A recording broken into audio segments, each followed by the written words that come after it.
related. Meron pong isang kasabihan sa Ingles na nagsasabing, we are created to be related.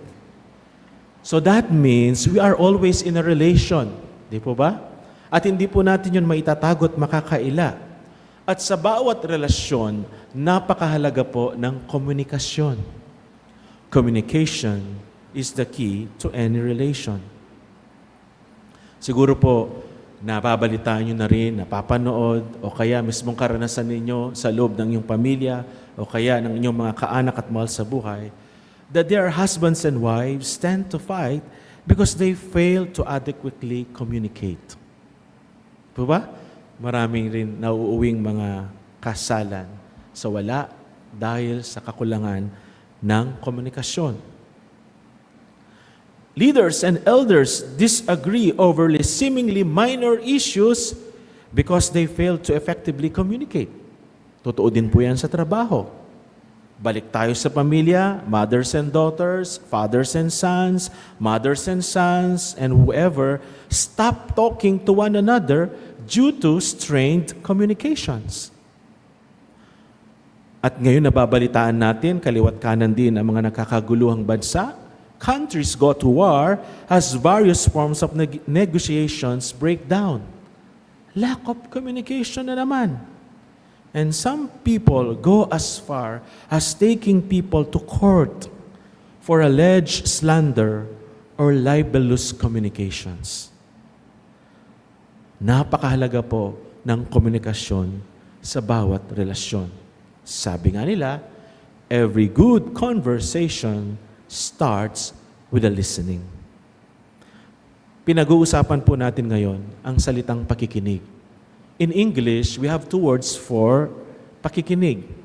We have the listening and we also have the hearing. Before going further po dun sa kahulugan ng listening and hearing, let me tell you a story entitled God's Blessings. Sabi niya, the man whispered, God, speak to me. And the bird sang. But the man did not hear. So the man yelled, sumigaw siya, God, speak to me. And the thunder rolled across the sky. Again, the man did not listen. The man looked around and said, God, let me see you. Gusto kitang makita. And a star shone brightly. But the man did not notice. At sumigaw uli ang lalaki, God, show me a miracle, please. And a life was born. But the man did not know. So the man cried out in despair, touch me, God, and let me know that you are here. Whereupon, God reached down and touched the man.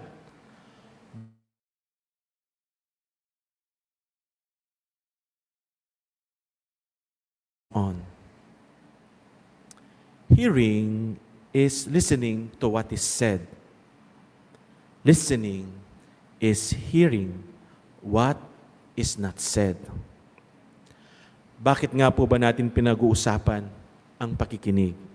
Kasi sa Ebanghelyo, there is this one person who loves to hear John the Baptist, his teachings and sermons.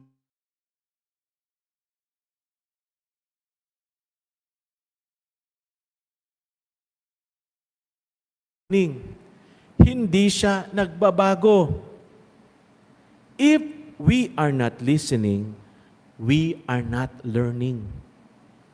Kayo po, tanungin ko po kayo, kung nari, meron pong lumalapit sa inyo, humihingi ng payo, at kayo naman ay bigay ng payo at aral sa abot ng inyong makakaya at sa tulong ng Panginoon. Kapag nakikita nyo na yung tao na yon na binibigyan nyo ng payo ay hindi nagbabago, matutuwa po ba kayo? Hello, taga St. Peter? Matutuwa po ba kayo? Hindi. Because listening requires learning. Si King Herod, nakikinig kay John the Baptist. Pero patuloy niya kinakasama ang asawa ng kanyang kapatid. He may love hearing John the Baptist, but he is not actually listening. Hearing po kasi is the ability to perceive sounds. Gets? Heard? But listening requires a heart of understanding. Our ears, our wombs, ang ating daw pong mga tainga ay sinapupunan. What we listen to will eventually be conceived and born into reality. Kaya paalala sa atin, choose carefully what we listen to. Kaya we do not anymore wonder why Jesus would always remind us, "He who has ears to hear, let him hear." Makinig ng tama. Ang tanong, tayo po ba marunong makinig ng tama? Are we hearing or listening?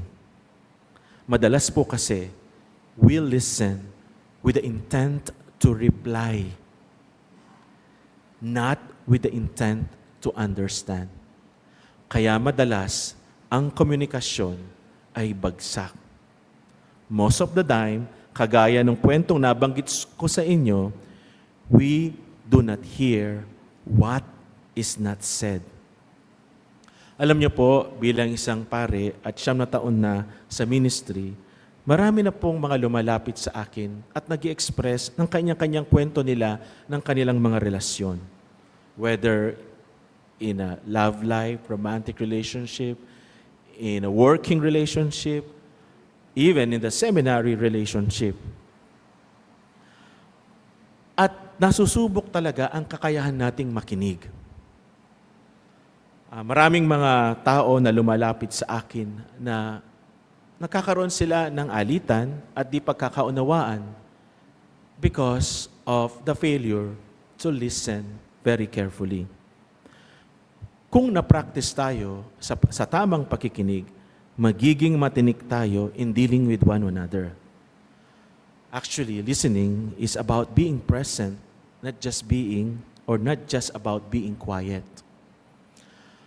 Madalas, merong misinterpretation sa mga kilos. Madalas, hindi nanonotice ang loving na kilos. Madalas, nakukulangan sa kilos at aksyon ng karelasyon. Yun ang madalas na inilalapit at naririnig po sa akin. I think if we are really good into listening, we will be sensitive enough to listen to what is not said. Ito lang pong kamakailan ay meron po akong kaibigan na 3 silang magkakapatid sa bahay and the only communication they have is yung food na tinitira nila sa bawat isa.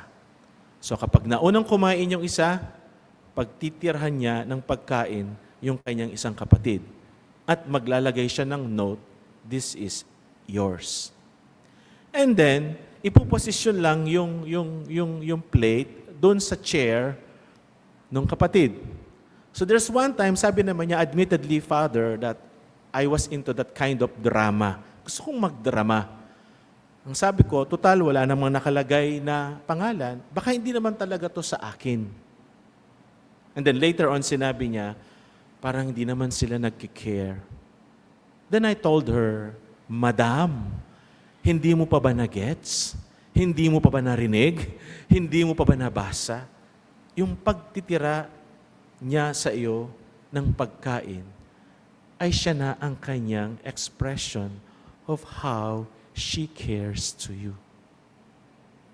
And then she said to me, Father, kaya nga po nagdadrama ako. I failed to see and listen to what is not said. Alam niyo po, sa buhay, we have this 5 language of love. Nakalimutan ko na po yung author . Hapman po yata ang pangalan. Alam niyo po ba yung 5 language of love? quality time, physical touch, words of affirmation, acts of service, giving gifts.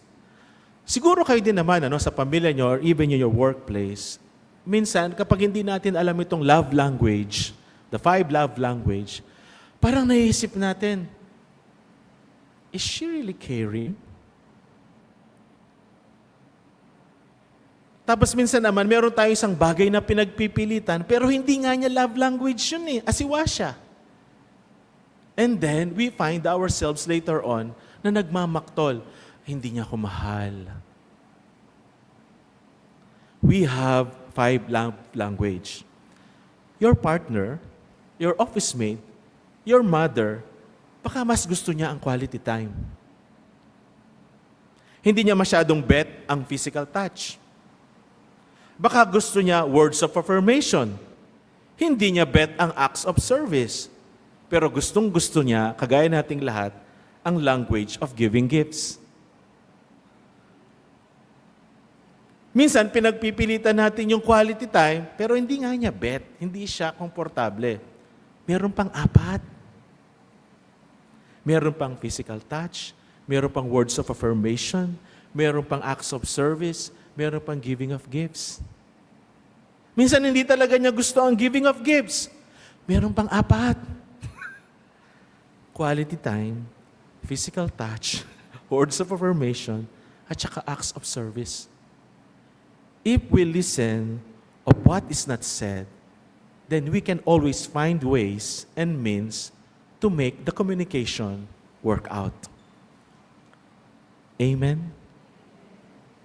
So kayo po, tignan-tignan po ninyo ang kilos at galaw ng inyong mga kasama. Baka hindi po niya gusto ang words of affirmation, puri kayo ng puri, at lagi kayong nag-aaway kasi ayaw nga niya Pero gusto pala niya, giving of gifts.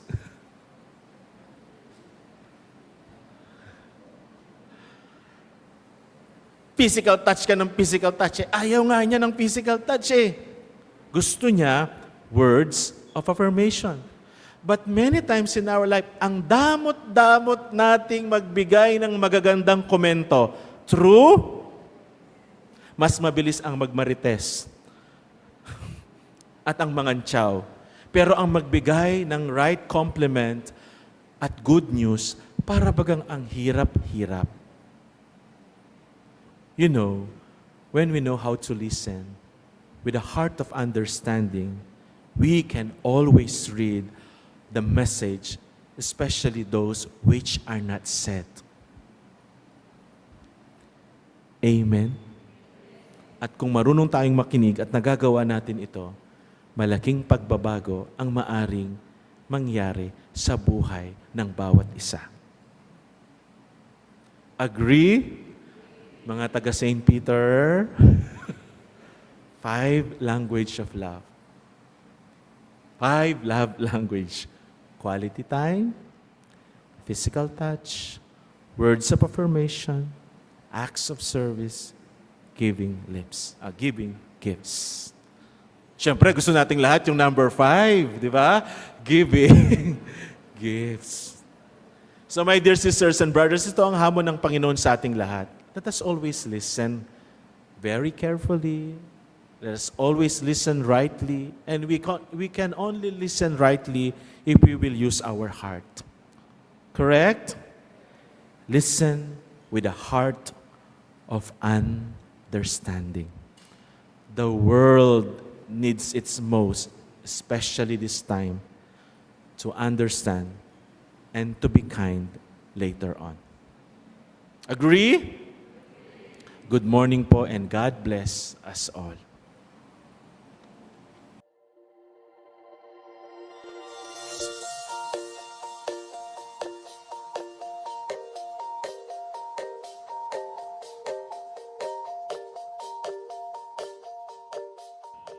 God is good all the time. Thank you for joining us today. View our past broadcasts on our Facebook page, St. Peter Community, and subscribe our YouTube channel. Like, share, and hit the bell.